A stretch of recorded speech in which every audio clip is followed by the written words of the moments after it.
morning, everybody. Crafting Journey here. That Journey chick over on Instagram. Welcome, welcome. I'm going to finish swatching up that watercolor set that I got today while I chit chat with you. So I've got my water. I've got my cat. Where are you, kitty? Hi, kitty, kitty. Hi, honey. And paper towel in the middle. And some paints and some brushes, and we're all set. Now, here's what I worked on the other day.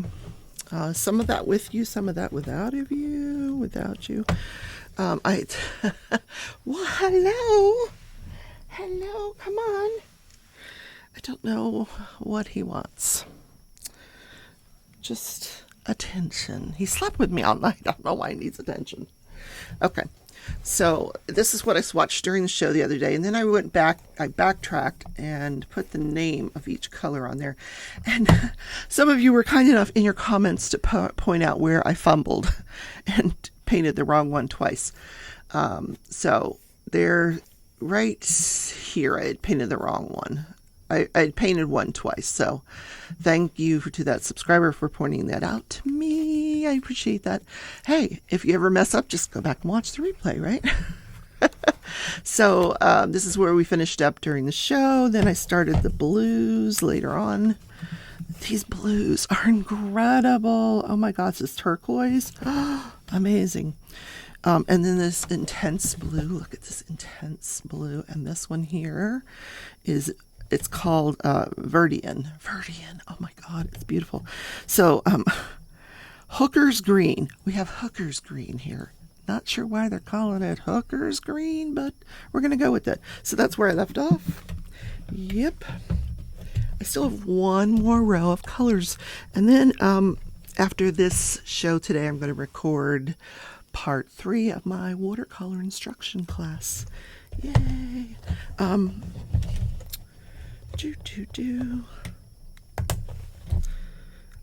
How to also break a nail. Yep. Boy, my messenger's going off like crazy today. Oh my word. Messenger. Okay. Yeah. Everybody but who you want to talk to is messaging me. Yeah. The people that I want to message me are not messaging me. What the hell? Okay. So we'll put this off over here. Let's put the microphone. Let's find a happy medium, shall we? All right. We're going to put this in front of us right here.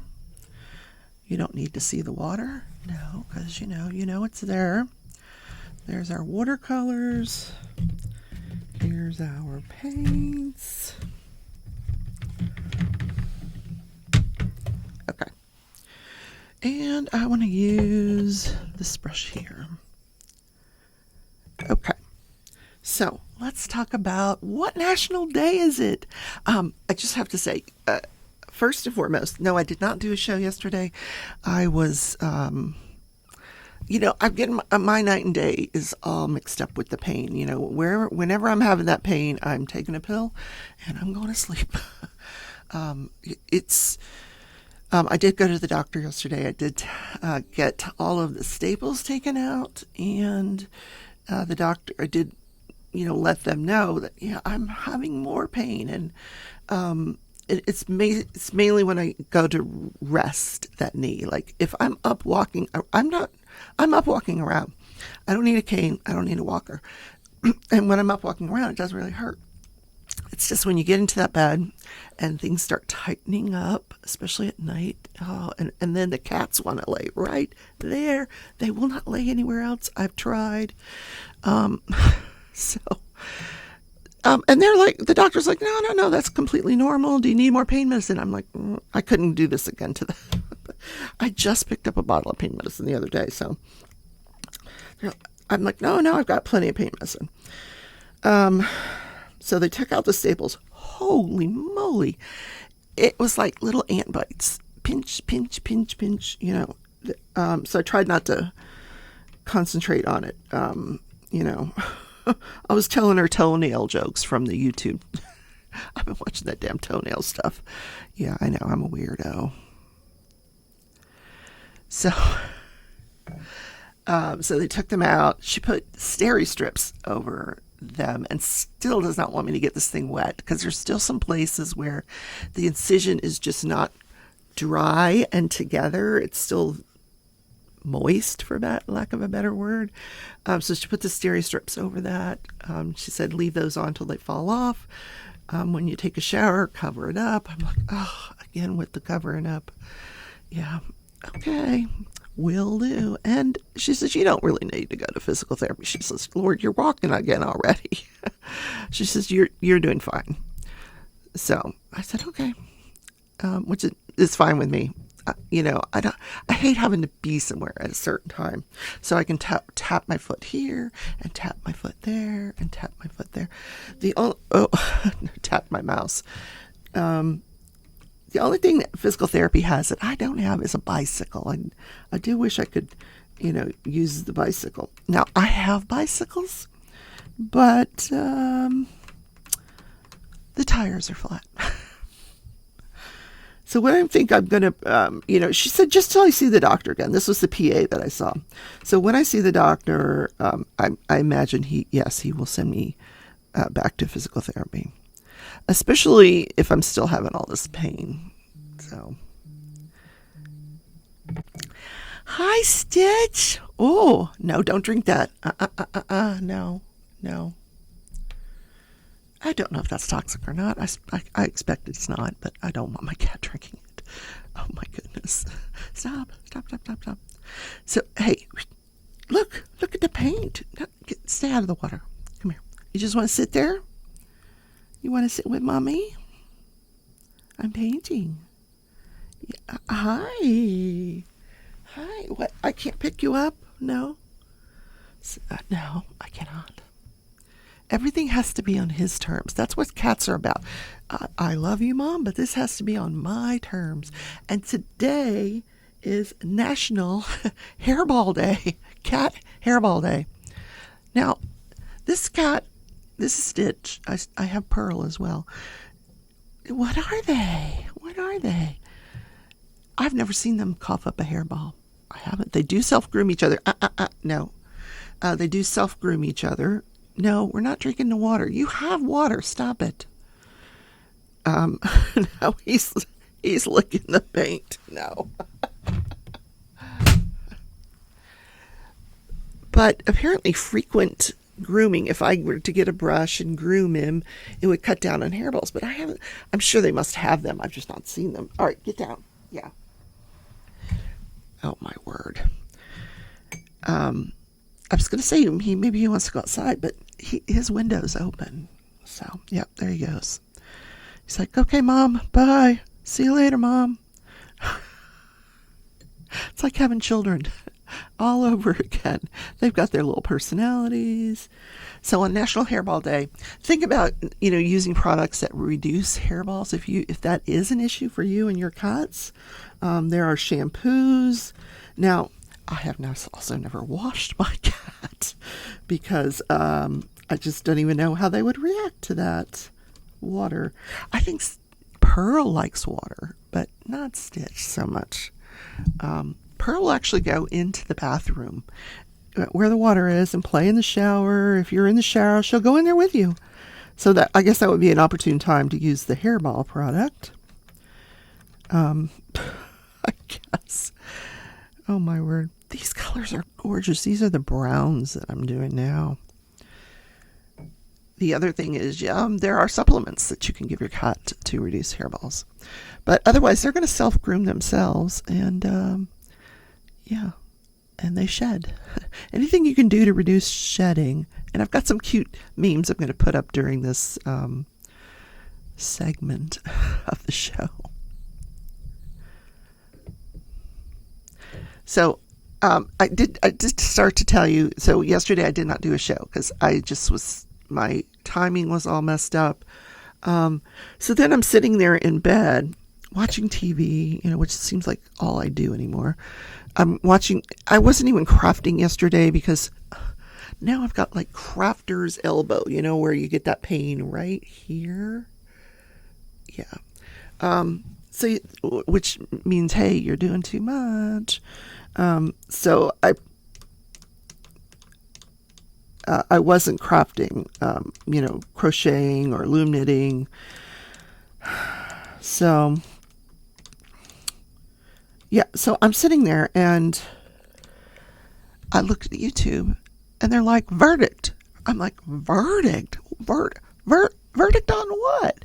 Billy Shamir. So this is the crafting and crime segment of the show, guys. If you're just tuning in, I do the crafting and crime segment towards the middle of the show. Here's how it goes. I usually do National Day, which today is Hairball Day. Let me do the swatch here. Then I do crafting and crime. Then I do this day in history. So the Billy Shamir case. Now, this is a gentleman who, this case, let me remind you, just started on Monday. Yeah, Monday this thing just started. And didn't start until the afternoon because one of the jurors was missing. Didn't show up. Forgot he had jury duty. Like, how strange is that? So they sent the sheriff out to get him. And then they commenced the trial. The opening statement for the prosecution was 8 minutes long. I have never seen an opening statement that was 8 minutes long. The defense chose not to do an opening statement, which they have the right to do. They can do it at the beginning of their case later on. So they got right into it. Monday afternoon, they offered a bunch of evidence. Tuesday, we heard from the 91-year-old woman who was assaulted. She survived. He tried to smother her with a pillow. Now, she did not get a good look at him. And I need to add that his DNA was not found in her apartment. Anywhere. On her pillows, it wasn't found there. So that alone is a reasonable doubt. But some of her jewelry was found on him later on. He would actually go to this site where you could list it. You can go to this site and list your jewelry and sell it. So he would go to this site, put up pictures, and try to sell this jewelry. And he had her jewelry listed on his site, which is all circumstantial evidence, but evidence nonetheless.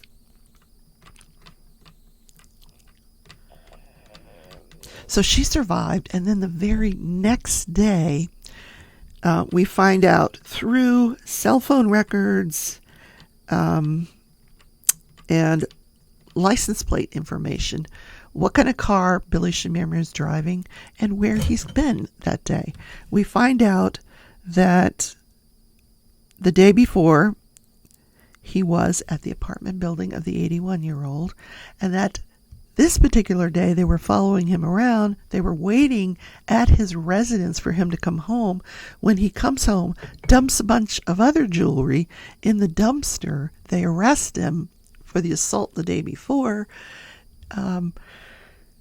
They look through this jewelry, find a name and address for Lee Harris. They go to Lee Harris's home. She's not responding to the door. They call her son. He gives them permission to break down the door. They break down the door. She's deceased. But later on in the testimony, we find out through the cell phone records that they had both been at the Walmart that day, both Billy Shamir and Lou Harris, and that he was following her around. We see footage of her leaving the Walmart, going out the door, and him right behind her. I mean, it's creepy. Seriously creepy. So,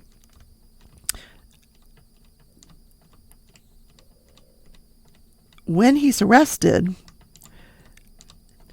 the jewelry box that was in the dumpster, he had taken a bunch of the jewelry out and had a plastic bag full of jewelry and a plastic bag full of money, $2 bills.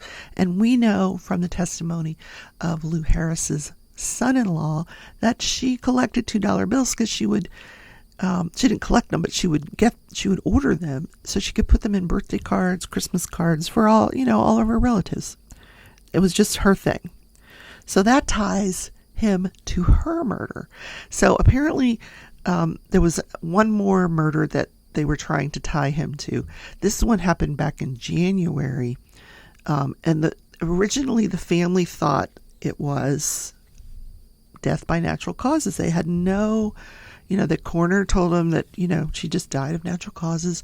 But then they started putting two together because things started to go missing. They just all of a sudden realized, hey, where's grandma's watch? Where's grandma's ring? Things were missing. And then they heard about this trial. They put two and two together. They contacted the police. They reopened that case. The medical examiner reopened that case. We heard from the medical examiner yesterday, and he actually said that upon further evaluation, her death could very well have been by smothering. So my understanding is they are going to try this guy on her case as well, the woman in January.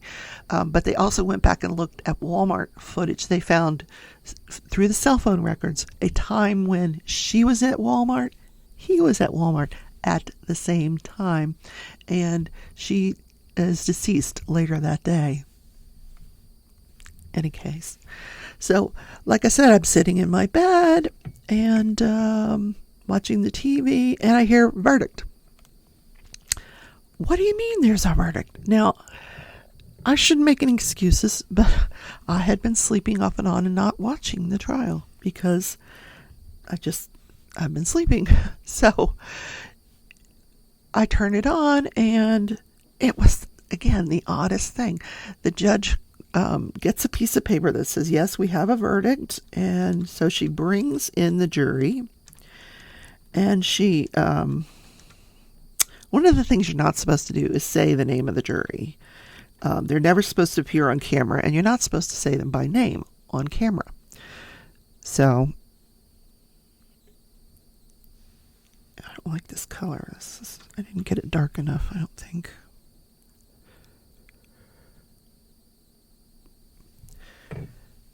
So she calls the jury foreman by name. I forget what it was. Somebody Martin. Are you the jury foreman? Yes, I am. What's your verdict?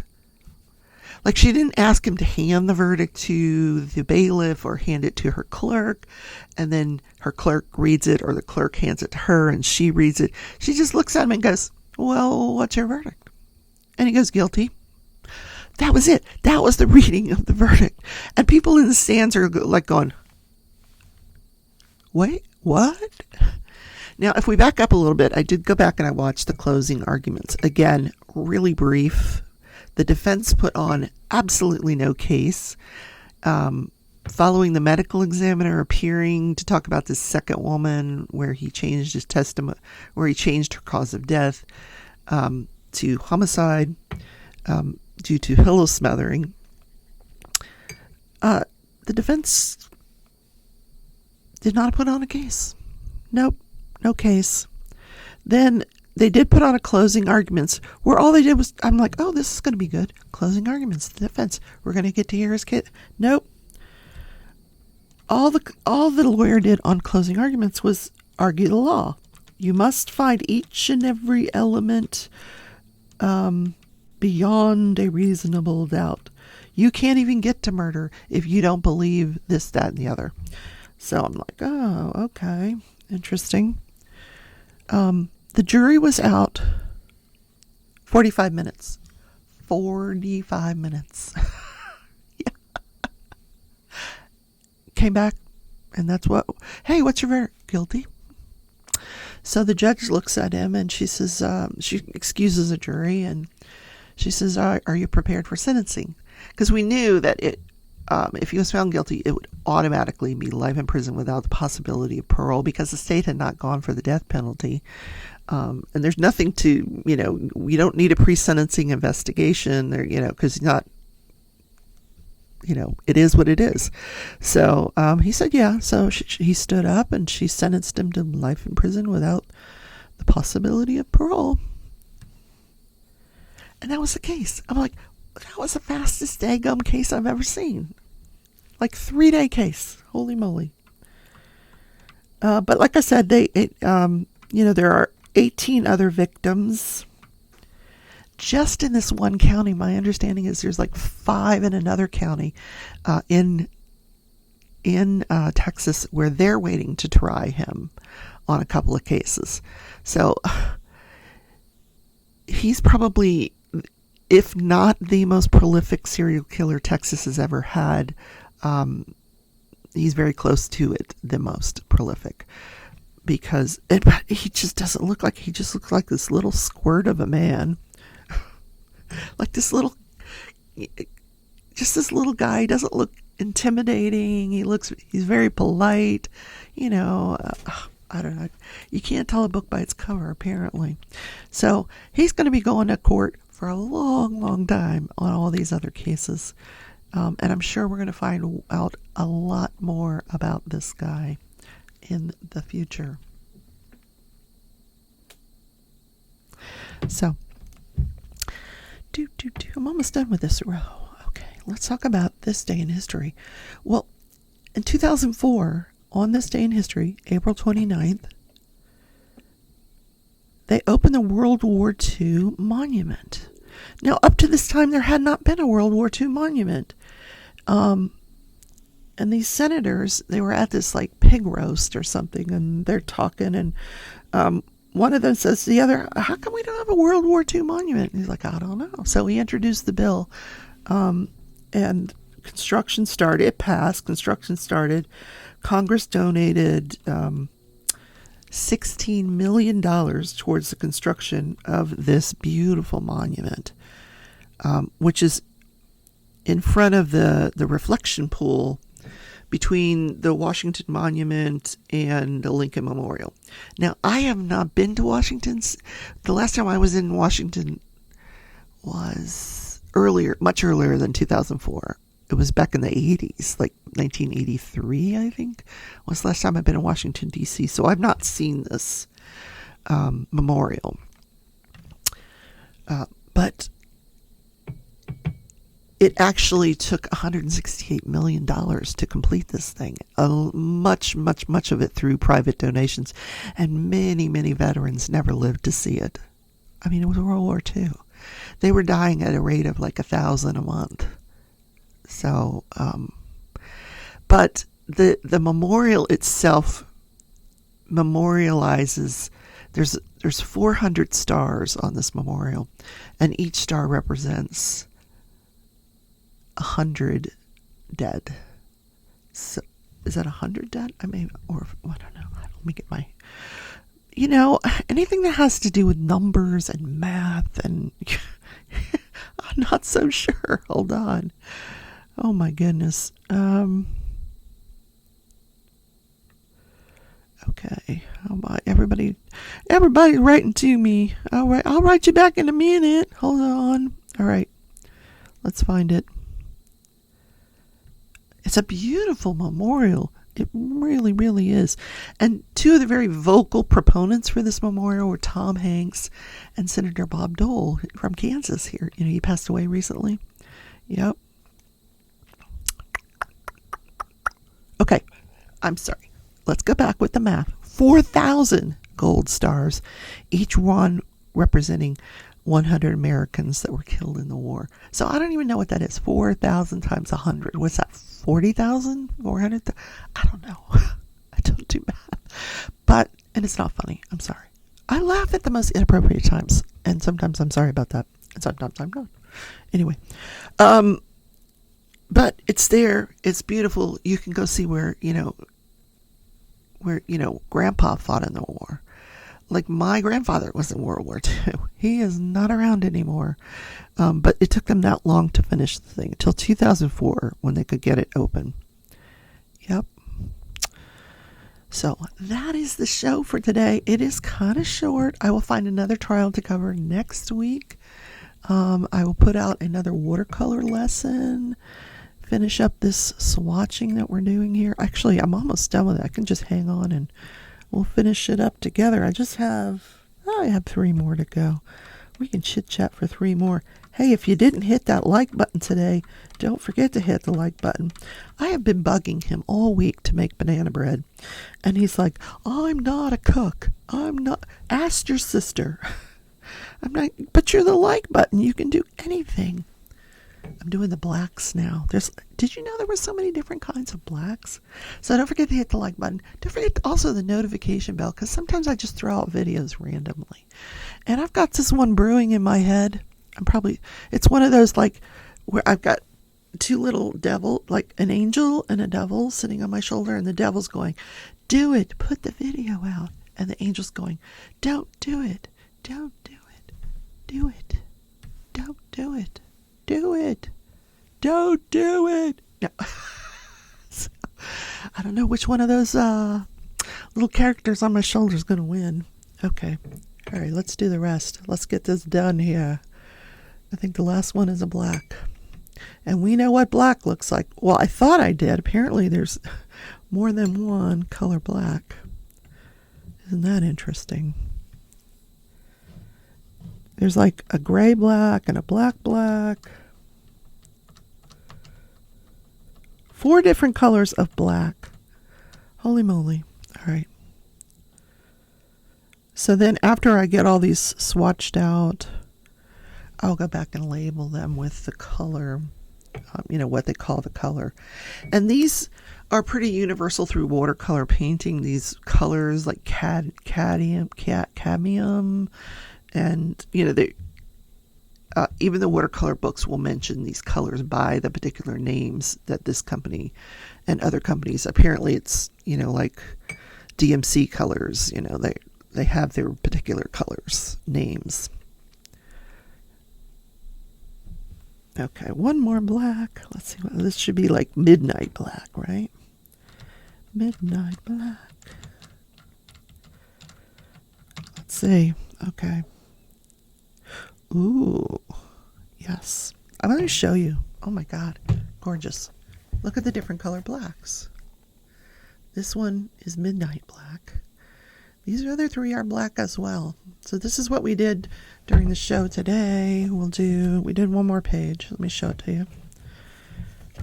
And that's the browns, or like almost the burnt oranges, that kind of family there. Warm. Cool. Yes, you got it. Very good. All right, guys, that's the show for today, Friday edition. I will see you on Monday with Crafting and Crime Daily. This Sunday at 11 in Crafting, what do I call it now? Sunday mornings with Crafting Journey. I will have my good friend Mickey Sunshine Creates is going to be on, my bestie. We're going to launch the Mystery Diamond Painting event. If you would like to participate in that event, it is open to everyone now that wants to purchase a mystery painting or has purchased a mystery painting in the past and wants to do it. All these companies now have mystery paintings out. You don't necessarily have to have a partner where you exchange. A lot of us have done that. We've exchanged paintings so that I do not know what my partner picked out for me. She doesn't know what I picked out for her, which is the fun of it. But there's a lot of people out there that are purchasing the mystery paintings and they want to participate too. And we're happy to let them. And hey, just join in. Let me know if you want to join in. It starts Sunday at 11 Central. If you're not interested in mystery diamond painting or diamond painting at all, go ahead and show up. It's still a great little chit chat. All right. Bye, everybody. Love you.